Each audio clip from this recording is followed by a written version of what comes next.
There's a handful of movies that come to mind when I think of good style in horror films, like Jaws, The Thing, The Lost Boys, Near Dark, and the topic of today's video, Alien.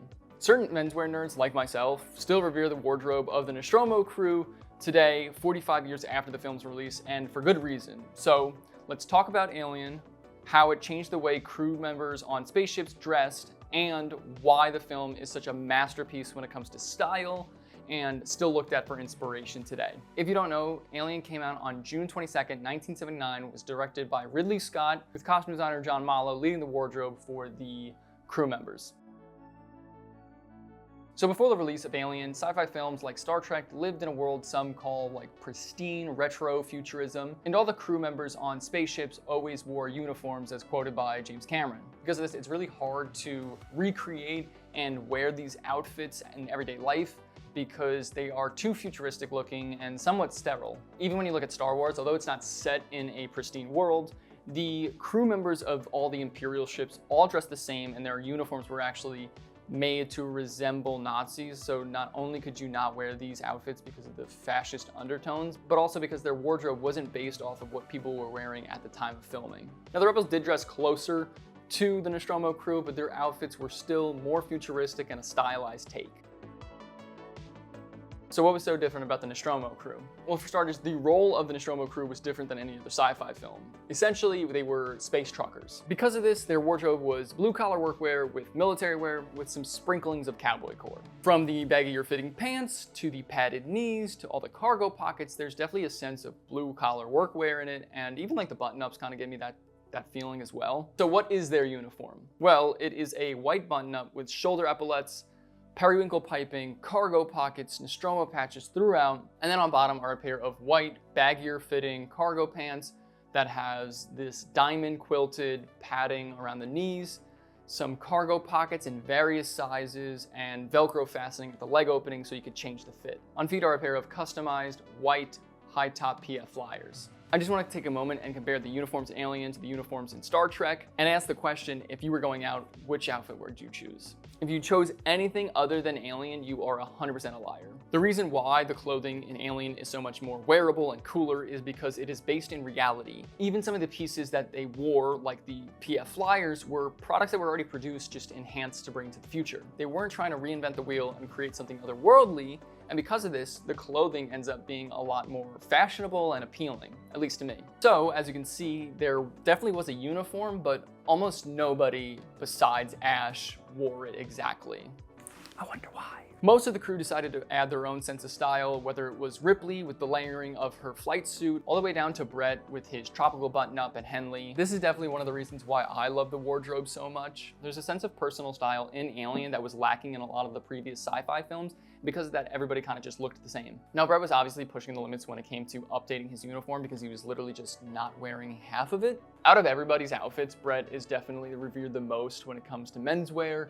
And not only is that because of the coolness of Henry Dean Stanton, but also because the outfit was just a banger. His 60s era tropical printed camp collar button-up combo with the long sleeve Henley is so iconic. I love how relaxed, flowy, and unbuttoned that shirt is, and the colors and print are just great. Then he had those cargos in actually a light blue colorway, which I thought complemented the button-up really nicely.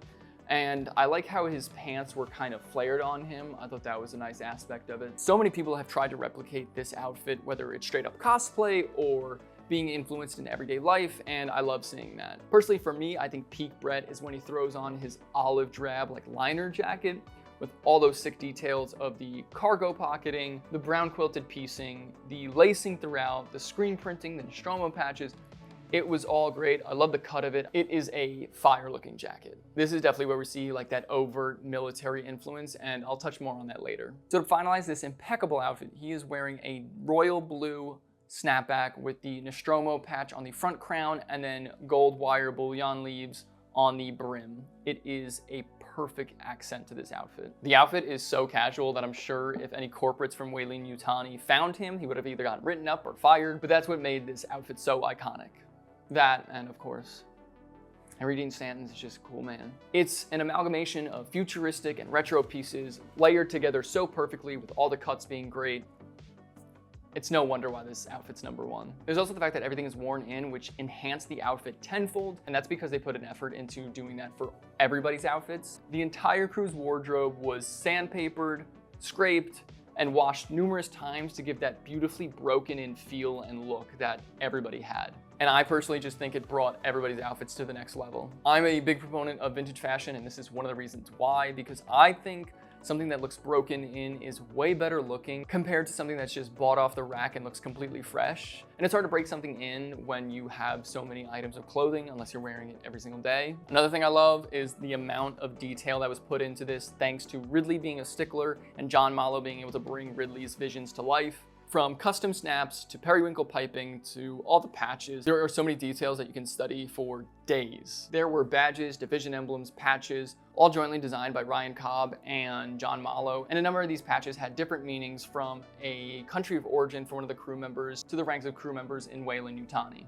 Now, although none of these guys were military, you can tell that there is a military influence / undertone in the entire wardrobe. For some backstory, before John Mallow was a costume designer, he was a writer on the history of military clothing and uniforms, and that's actually how he got his start in costume design, by being an advisor for military films. And it seems that even in Alien, he was able to bring some of that knowledge of military clothing into the wardrobe because it's all bangers. From the outerwear and flight suits down to the detailing, there are definitely markings of military clothing in this movie. The military garments that were definitely used in this film was an A2 bomber jacket that was seen on Parker, which I thought looked great, and then a brown British cold weather RAF Mk3 flight jacket, God, that's a mouthful, that was seen on Dallas and Kane, which I loved very much. There were also flight suits that were seen on Ash and Ripley, and even Brett and Lambert's jackets were either influenced or straight up taken from military garments, because Brett's jacket literally looks like a quilted liner that you could have pulled from an M65 field jacket. His just looked like it was on steroids from the future. After watching the film again, I realized I need to get my hands on an Mk3 flight jacket immediately, because from the cut of this jacket to the details, it is fire. It shouldn't be a surprise to hear that a lot of military clothing influences fashion, whether that be combat boots, bomber jackets, cargo pocketing, you name it, a lot of clothes have been influenced by military garments. So it makes sense why the wardrobe looks so good. My style is definitely influenced by military clothing, and I even have a small collection of military garments that I love dearly, which is probably why this wardrobe stuck out to me so much. Now, you may be asking where the Western influence is. Now, I mainly see it on two people, Dallas and Lambert. The way Dallas's flight jacket lays on him, the collar reminds me of a notch collar jacket that you would see on a cowboy, and also the fit of it, like it hits just at his hips, kind of something you'd see a cowboy wearing riding a horse. And then also his facial hair and hair kind of remind me of the main characters in Red Dead Redemption 1 and 2. And then there's also the fact that he just kind of carries himself like a cowboy a little bit. I get cowboy vibes. Then there was Lambert, who is one of two people that doesn't wear the PF flyers. She actually wears a pair of light brown cowboy boots with amazing stitching detailing, and I feel validated that she stacks her pants on top of her boots, something that I've been doing for like 4 years now, and occasionally have gotten shit for it, depending on which boot I wear. I thought it looked amazing on her though. I love how she fastened the pant and like gave it a little bit of a different silhouette. I also just loved her entire outfit. The layering of the two t-shirts with the sleeves rolled up, the vest with all of the zipper pockets, her liner jacket was great. I thought all the cuts of the garments were amazing. The layering was amazing, and I thought all the proportions were just perfect. This outfit is definitely something that I probably have worn. I'm kind of wearing it right now. If I haven't, I definitely would wear it because it's fire. Now, I know I haven't talked about everybody, so I just want to briefly go over a couple other characters. I loved Parker with his headband and the A2 bomber jacket. I also liked the way he wore his uniform with that button-up open. Then we had Ripley, and even though she is the hero, her outfit isn't hero-worthy in my opinion. I'm just not a big fan of flight jackets. I did like how she layered the flight jacket, and I wish I got to see more layering with the jacket that she wears in a couple scenes. I really thought the jacket made the outfit more dynamic, but what are you gonna do? Then just a quick shout out to the two-faced watch in the orange and black colorway. I think it looks pretty sick and I want one, but I don't know if I'll actually wear it. but it is definitely a cool piece to have. What I love about this wardrobe is, even though they have uniforms, there is a sense of personal style, and I thought everything was layered beautifully. The cuts of everything was beautiful. I think the outfits are a great source of style inspiration if you were into like futurism, military, some cowboy core, and like blue collar workwear all combined into one. It's fire. When you build off the present to make the future, I think it lends itself to being a lot more wearable and appealing. And that's definitely the case for Alien because they knocked it out of the park. That is gonna be it for this video. Thank you guys for watching. If you liked it, please give the video a like. Let me know whose outfit was your favorite and what you guys thought of the wardrobe in general.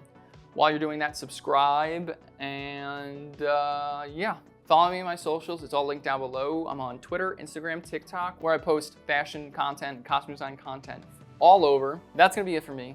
Thank you guys for watching. I will see you next time.